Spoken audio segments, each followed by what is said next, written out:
Prime Minister Narendra Modi launches Ujjwala Yojana 2.0 in Uttar Pradesh, says the scheme has empowered Indian women.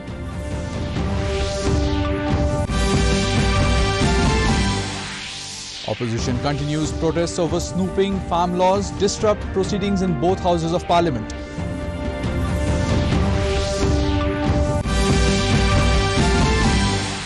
Work on more than 300 schemes under MGNREGA completed in Assam, informs government in Assembly.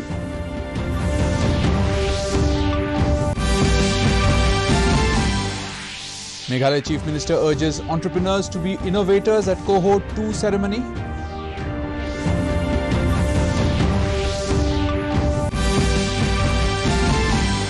And Manipur Chief Minister inaugurates oxygen plants in several districts, says all districts will be covered.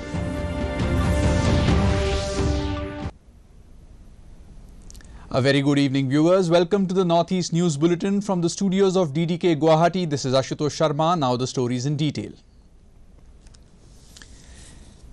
In national news first, Prime Minister Narendra Modi today said the Ujjwala scheme has given a thrust to women empowerment in the country and women are going to play an important role in the development of the nation. He was speaking at the launch of second phase of Pradhan Mantri Ujjwala Yojana by handing over LPG connections in Mahoba district of Uttar Pradesh via video conferencing. During the event, Modi also interacted with beneficiaries of the Ujjwala 2.0. He said the women of the country are suffering from ages and struggling with the basic amenities like toilets, drinking water and gas. He said the Ujjwala scheme also helped the poor during the Corona period and it also helped in expansion of LPG distribution centers. Now the LPG coverage will be 100% in the country. He said this second phase of the Ujjwala scheme will benefit a good number of migrant workers. दूसरे राज्य जाते हैं, लेकिन वहां उनके सामने address के प्रमाण की समस्या आती है। ऐसे ही लाखों परिवारों को उज्ज्वला दूसरे चरण योजना सबसे अधिक राहत देने वाली है। अब मेरे श्रमिक साथियों को एड्रेस के प्रमाण के लिए इधर उधर भटकने की जरूरत नहीं है। सरकार को आपकी ईमानदारी पर पूरा भरोसा है। आपको अपने पते का सिर्फ एक सेल्फ डिक्लेरेशन यानी खुद लिखकर देना है और आपको गैस कनेक्शन मिल जाएगा। साथियों, in more news from Parliament, Minister of State for Home Nityanand Rai today has said the forthcoming census will be the first digital census and there is a provision for self-enumeration.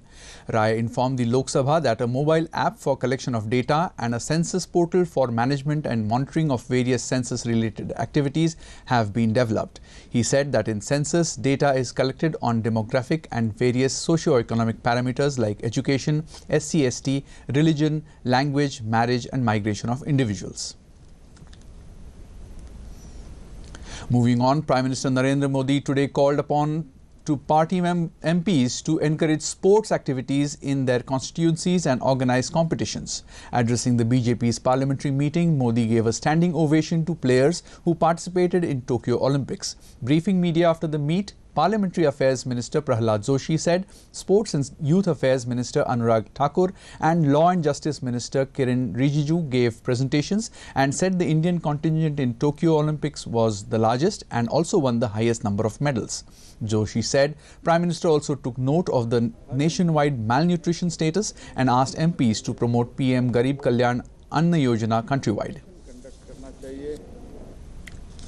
In Assam, the government today informed the State Assembly that the money under the Jeevan Sakhi scheme of National Rural Livelihood Mission will be released within the 16th of this month. Replying to a question by Congress member Wajid Ali Chaudhary, Panchayat and Rural Development Minister Ranjit Das further informed that work for altogether 336 schemes under the MNGNREGA have been completed till now.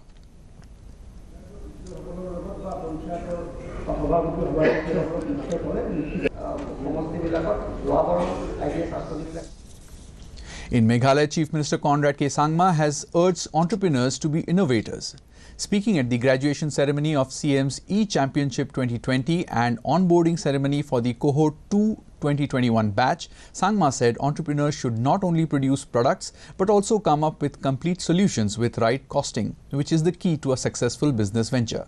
He said the government has launched the promotion and incubation of market-driven enterprise or PRIME in 2019 with a strong objective to support aspiring entrepreneurs of the state.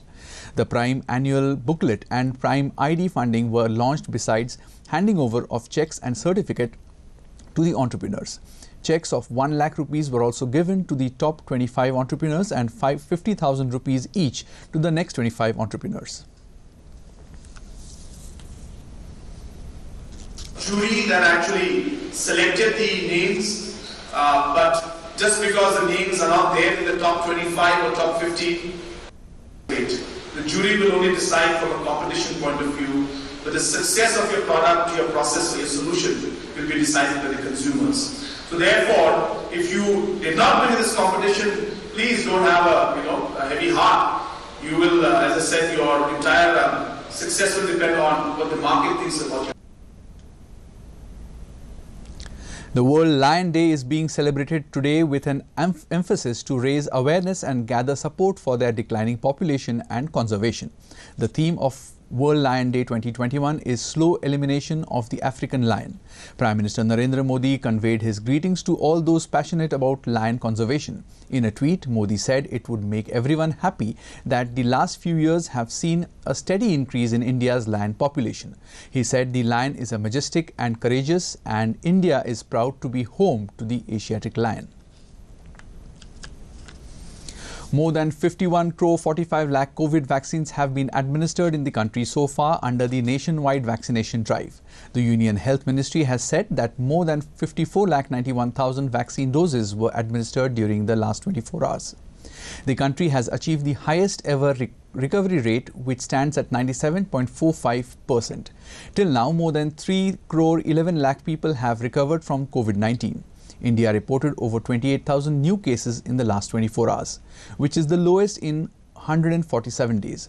Active cases constitute 1.21% of the total cases, and it is the lowest since March last year.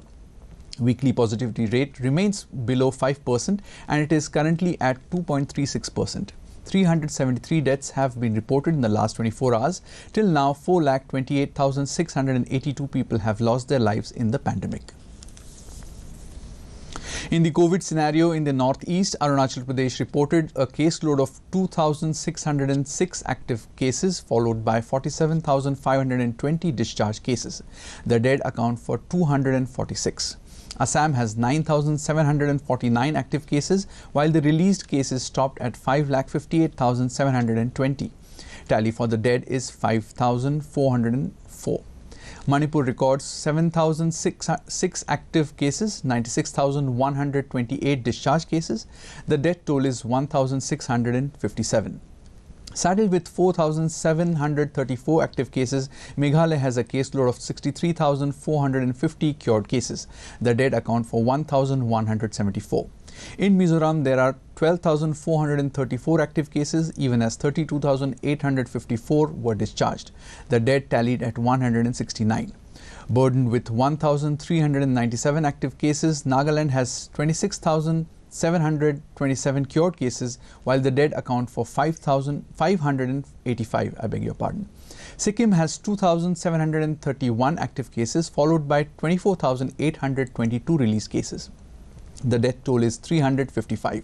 Finally, Tripura records 2,044 active cases, 77,601 discharge cases, while the dead numbered at 771.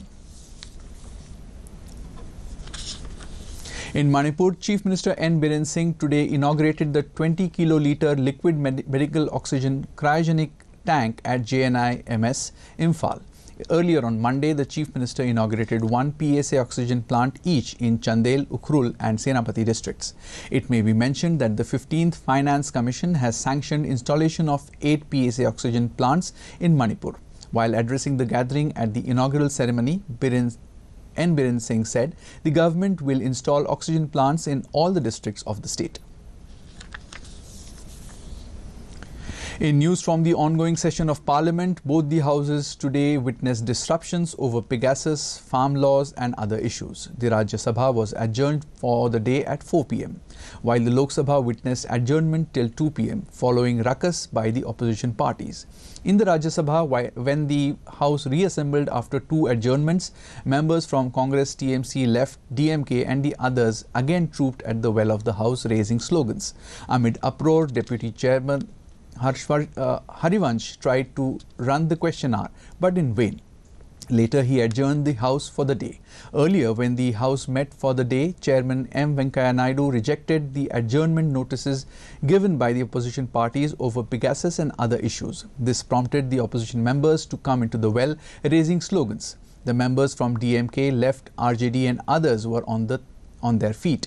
Naidu cautioned the members that if the House is disrupted today also, when the farmers' issue was scheduled for discussion, a wrong message will go to the people. In Assam, 21 more members of the militant outfit National Liberation Front of Bodoland (NLFB) returned to the mainstream today. The 21 group, led by Platoon Commander B.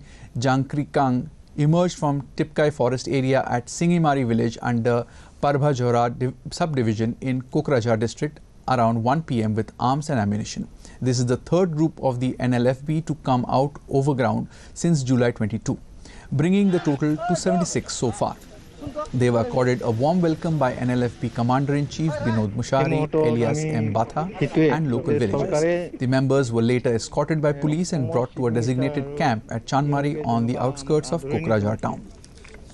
NLFB হিসাবে আলোচনা কৰিবলৈ আহিছো ওঠিকে আজিও আহিব আমাৰ লৰাকেটা cadre লিডাৰ্স যিখিনি আছে সবখিনি আহিছে আমি ভাবো যে গোটাইখিনি প্ৰক্ৰিয়াটো হেক কৰি আমি ভাল এটা আলোচনাৰ দিশে আগবাঢ়ি যাম সরকার। In Meghalaya, Education Minister Lakmen Rimbui on Monday launched the National Initiative for School Heads and the Teachers for Holistic Advancement Nishtha 2.0, an integrated training program for secondary and higher secondary teachers of the state at the Conference Hall, Directorate of Education Research and Training, Shillong. Addressing the gathering, Rimbui urged the teaching fraternity to take part in the online training program, which will benefit the teachers in the future, and said one of the most important requirements to promote and strengthen education is the training of the teachers, who are the key resources in the reform, redirection and renewal of education. To teach, to take this responsibility, to take part in this program, which we expect that every teachers and every head teachers, they should participate at least 50 hours of training through this online mode.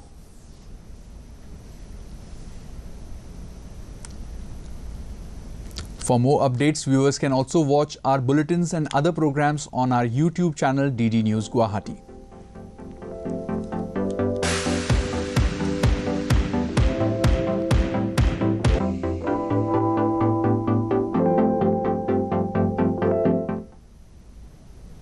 To end the news, the main points once again.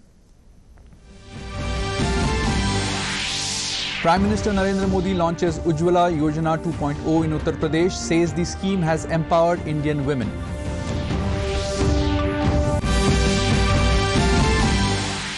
Opposition continues protests over snooping, farm laws, disrupt proceedings in both houses of parliament.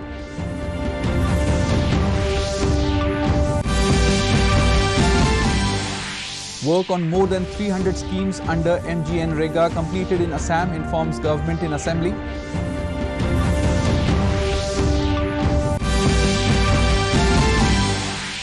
Meghalaya Chief Minister urges entrepreneurs to be innovators at Cohort 2 ceremony.